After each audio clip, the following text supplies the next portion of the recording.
አያናድራቸውም? እየተኮረኮሙ ከመንገድ ላይ ሲገፈተሩ ኳሳቸው ላይ ተሽከርካሪ ሲሄድ ሲሰደቡ መስማት የሌለባቸውን ቃል ሲሰሙ በዚህ እድሜያቸው የማን አመራር ነን እኛ?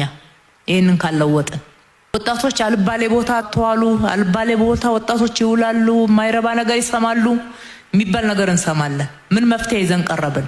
አንዱ አዲስ አበባ ላይ ወጣቶች የሚፈልጉት የስፖርት ማዘውተሪያ ቦታዎች አካላቸውን አእምሯቸውን የሚያዳብሩበት ቦታ ነው። አጥንተን ጋፑን ለይተን ይሄንን ክፍተት መዝጋት እንዳለብን ኃላፊነት እንዳለብን ታሳቢ አድርገን የገባነው በርካታ የስፖርት ማዘውተሪያ ስፍራዎች ተሰርተዋል። ወጣቱ የሚውልበት አካሉንም አእምሮንም ሊያበለጽግ የሚችልበት ከሱ ጋር ተያያዥ ማንበቢያ ቦታዎች ተጨማሪ ሌሎች አገልግሎቶችንም ጨምረን ነው አንድ ላይ ሰራን። ሰፋፊ የእግረኛ መንገዶች ተሰርተዋል። ለምን?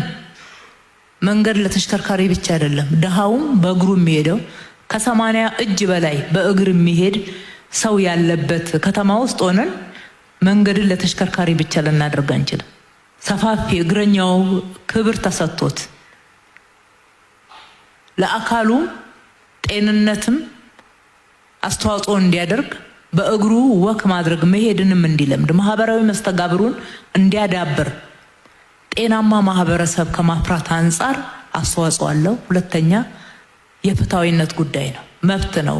ለሀብታሞች ብቻ ከተማ ልንገነባ ስለማንችል ሰፋፊ ፕላዛዎችን ገንብተናል።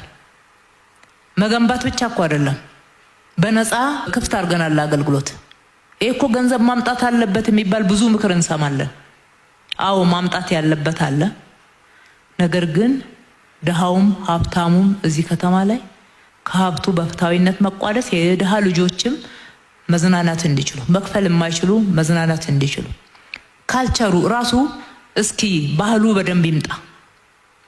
ባህሉ መምጣት እንዲችል እነኚህ ስራዎች ሰርተናል። የሚታዩ የሚቆጠሩ የሚጨበጡ ህዝብ እየተጠቀመባቸው ያሉ ናቸው። ምናብ አይደለም የምንነጋገረው። በርካታ የህፃናት መጫወቻዎች ተሰርተዋል። በካዛንቺስ ብቻ እኮ 15 ነው። ይሄንን አይተን እኮ ነው ትልቅ ራዕይ ሁላችንም ሼር አድርገን እንድንሰራበት አዲስ አበባ ህፃናትን ለማሳደግ ምርጧ የአፍሪካ ከተማ እንድትሆን እንሰራለን ብለን የጋራ ግብ አስቀምጠን ተወያይተንበት እስከ ወረዳ ድረስ ይሄንን ፕሮጀክት አድርጋችሁ የሰራችሁ ያላችሁት